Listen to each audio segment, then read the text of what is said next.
Bonjour Michel. Bonjour Michel. Mais qu'est-ce que vous foutez en doudoune? Je suis tombé malade 3 fois en 2 mois. Terminé les t-shirts, ce printemps c'est une grosse arnaque. Enfin mais là il fait chaud Michel, c'est ridicule. Non, je me ferai plus avoir. En plus, regardez, j'ai trouvé un billet de 50 dans la poche gauche. Je sens qu'elle va me porter bonheur cette doudoune. Si vous le dites. Allez, bonjour à tous et bienvenue dans Fort Accord, votre analyse d'après-film en compagnie de Michel, le spécialiste technique de l'émission. Bonjour Michel. Bonjour Michel, un perchman dans le champ, une horloge qui tourne pas rond, rien ne m'échappe. Et aujourd'hui, je vais vous parler de la saga Taxi. Dans cette scène, les brigands donnent rendez-vous à la police à midi. Et quelqu'un aurait l'heure?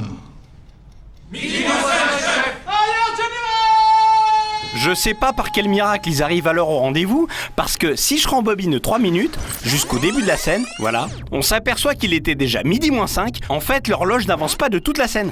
Messieurs, l'heure est grave. Oui, l'heure est grave. Oui, l'heure est grave. Ouais, on a compris. Je continue avec ce petit clin d'œil que vous ne verrez pas du premier coup. Ah, regardez là, c'est marrant, c'est le nom du réalisateur Gérard Pires. Ah, bah vous l'avez vu du premier coup. Dans ce cas, je m'arrête une seconde sur la plaque d'immatriculation. Regardez bien, 2265 TN13. Et c'est un clin d'œil à quoi ça? Bah à rien, vous l'avez déjà trouvé le clin d'œil. D'accord. Bon, si vous avez passé votre permis, vous devriez savoir que les voitures d'auto-école homologuées sont munies de pédales côté passager. Donc n'importe quel moniteur aurait dû freiner dans un pareil cas. Peut-être que c'est pas une vraie auto-école. Bien joué Sherlock, c'est ce que je me suis dit. Et 30 minutes plus tard, bingo, on retrouve la même plaque, 2265 TN13, mais c'est un taxi coréen. Ça sent la magouille tout ça. Et Frédéric Diffenthal, il y voit que du feu. Bah ouais, mais c'est pas un super flic. Regardez là, il tient une tasse noire. Et en l'espace de quelques secondes, il y a un mec qui réussit à s'introduire dans le véhicule, à lui chourer sa tasse pour la remplacer par un vulgaire gobelet blanc. Et lui, il se rend compte de rien, le pigeon. C'est incroyable ça. Oui, c'est incroyable. Et les Coréens, ils dorment à tour de rôle dans le coffre. Oui, mais vous savez ce qui est encore plus étonnant qu'un échange de conducteurs dans un coffre? Non. Un échange de coffre sur un acteur. Regardez. Vous avez remarqué que le coffre s'ouvrait dans un sens pas orthodoxe. Bah les roues non plus, elles sont pas très orthodoxes. Oui Michel, mais c'est le coffre qui m'intéresse. Car si j'avance un peu, au moment où il libère le Belge... Ah oui, le coffre s'ouvre dans l'autre sens maintenant. Alors écoutez mon vieux, je ne vous félicite pas pour votre conduite. Ah bah moi non plus. C'est vrai qu'elle laisse un peu à désirer sa conduite. Ah bon? Carrément. Regardez cette scène.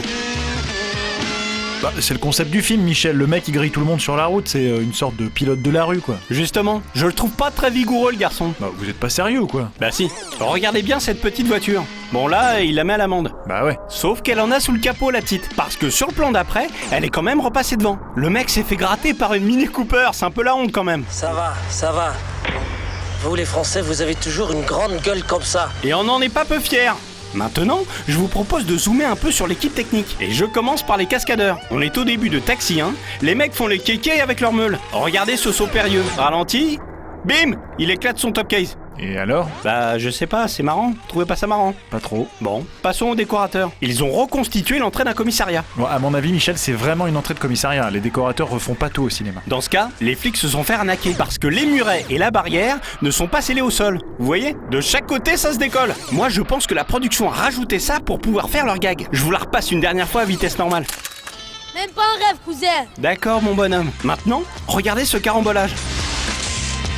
Je rembobine.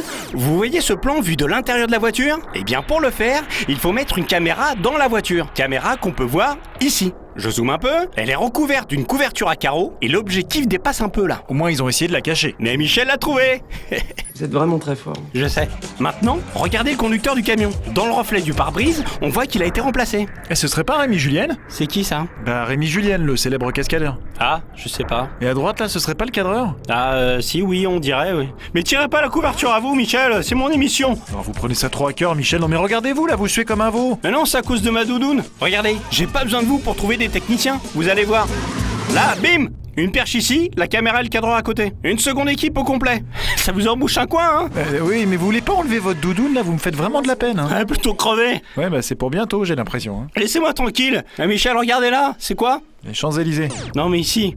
Un arbre. Mais non, c'est à peu près notre bureau chez Allociné. Tout ça pour ça? Non, c'était juste un aparté. Je voulais vous montrer que les deux femmes sont censées être seules dans l'appartement. Et qu'il y a une ombre qui passe derrière la mer ici. Sans doute celle d'un technicien. Ou d'un cambrioleur. Ou d'un technicien. Bon, en tout cas, c'est pas dingue. Vous êtes difficile. Mais ça va vous plaire, regardez. Et ils sont venus faire quoi à Marseille? Ils sont venus dépenser leur Deutsche Mark, mais il peut faire ça aussi dans un autre pays si vous préférez. Je comprends pas. Ouverture du coffre, Oh là là, et bim! je préfère. Reflet du perchman. Ah, ça, c'est énorme, Michel. Voilà, là, très bon boulot. Ah, merci. On se la remate un petit coup? Avec plaisir. Oh là là, je préfère. Incroyable. Il est tellement visible, le pauvre, qu'il pourrait réclamer un cachet de figurant pour ça. D'ailleurs, en parlant de figurant, on arrive à la dernière gaffe, et pour la dernière... Et pour la dernière, Je vous propose de finir en beauté. Tu l'as dit, Bouffi. Voilà la scène qui m'intéresse. Il se réveille, le 247. Regardez cette figurante, je vais faire lecture. Tant qu'elle est dans le champ, elle joue son rôle avec le client. Mais dès qu'elle sort du cadre, elle arrête de jouer. Bah elle a raison puisqu'on la voit plus. Sauf qu'on la voit encore dans le reflet de la vitre. Et à partir de là, ça dure un bon moment. Elle s'ennuie. Elle regarde un peu les comédiens principaux faire leur scène. Et comprend que c'est pas marrant d'être figurant, être transparent. À l'écran, c'est déchirant. Bon non, ça y est, vous recommencez avec vos rines pourries là. Mais quoi? Bon rien. Allez, c'était une bonne conclusion Michel. C'est tout? Merci, c'est la fin de cette émission. Vous faites peur à voir là Michel, vous êtes sûr que ça va? Juste un petit coup de mousse, ça va passer, vous inquiétez pas. C'est la fin de cette émission, on se retrouve dans 15 jours pour un nouveau Fort Accord.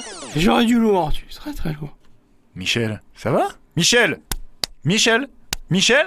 Ah merde, quel abruti, je lui avais dit que ça finirait mal avec sa doudoune là. Bon bah on va appeler les pompiers hein. Mais avant, tac, la petite poche de gauche, le petit bifton pour Bibi. Plutôt à moi qu'elle va porter bonheur la doudoune.